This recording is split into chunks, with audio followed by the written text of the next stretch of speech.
الله الرحمن الرحيم الرحمن علم القرآن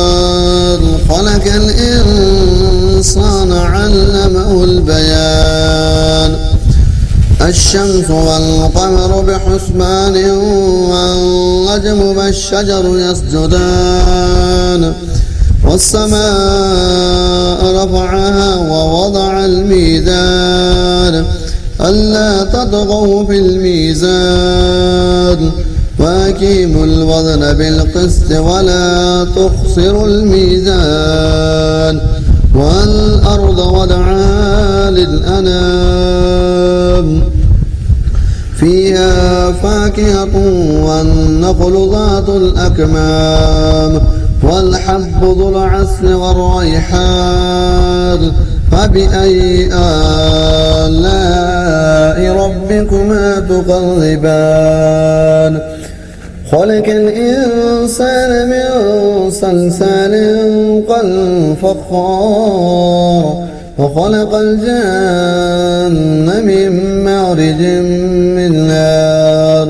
فبأي آلاء ربكما تكذبان رب المشرقين ورب المغربين فبأي آلاء ربكما تكذبان مرج البحرين يلتقيان بينهما برزخ لا يبغيان فبأي آلاء ربكما تكذبان يخرج منهما اللؤلؤ والمرجان فبأي آلاء ربكما تكذبان وله الجوار المنشآت في البحر كالأعلام فبأي آلاء ربكما تكذبان كل من عليها فان ويبقى وجه ربك ذو الجلال والإكرام فبأي آلاء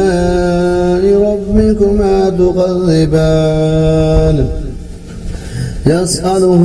من في السماوات والأرض كل يوم هو في شأن فبأي آلاء ربكما تكذبان سنفرغ لكم أيها الثقلان فبأي آلاء ربكما تكذبان يا معشر الجن والإنس إن استطعتم أن تنفذوا من أقطار السماوات والأرض فانفذوا لا تنفذون إلا بسلطان فبأي آلاء ربكما تكذبان يرسل عليكما شواظ من نار ونحاس فلا تنتصران فبأي آلاء ربكما تكذبان فإذا انشقت السماء فكانت وردة كالدهان فبأي آلاء ربكما تكذبان فيومئذ لا يسأل عن ذنبه إنس ولا جان فبأي آلاء ربكما تكذبان يعرف المجرمون بسيماهم فيؤخذ بالنواصي والأقدام فبأي آلاء ربكما تكذبان هذه جهنم التي يكذب بها المجرمون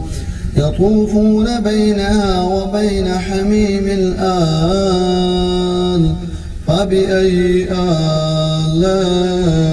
ربكما تكذبان ولمن خاف مقام ربه جنتان فبأي آلاء ربكما تكذبان ذواتا أفنان فبأي آلاء ربكما تكذبان فيهما عينان تجريان فبأي آلاء ربكما تكذبان فيهما من كل فاكهة زوجان فبأي آلاء ربكما تكذبان متكئين على فرش بطائنها من استبرق وجنى الجنتين دان فبأي آلاء ربكما تكذبان فيهن قاصرات الطرف لم يطمثهن إنس قبلهم ولا جان فبأي آلاء ربكما تكذبان كأنهن الياقوت والمرجان فبأي آلاء ربكما تكذبان هل جزاء الإحسان إلا الإحسان فبأي آلاء ربكما تكذبان ومن دونهما جنتان فبأي آلاء ربكما تكذبان مدهامتان فبأي آلاء ربكما تكذبان فيهما عينان نضاختان فبأي آلاء ربكما تكذبان فيهما فاكهة ونخل ورمان فبأي آلاء ربكما تكذبان فيهن خيرات حسان فبأي آلاء ربكما تكذبان حورا مقصورات في الخيام فبأي آلاء ربكما تكذبان لم يطمثهن إنس قبلهم ولا جان فبأي آلاء ربكما تكذبان متكئين على رفرف خضر وعبقري حسان فبأي آلاء ربكما تكذبان تبارك اسم ربك ذي الجلال والإكرام صدق الله العظيم.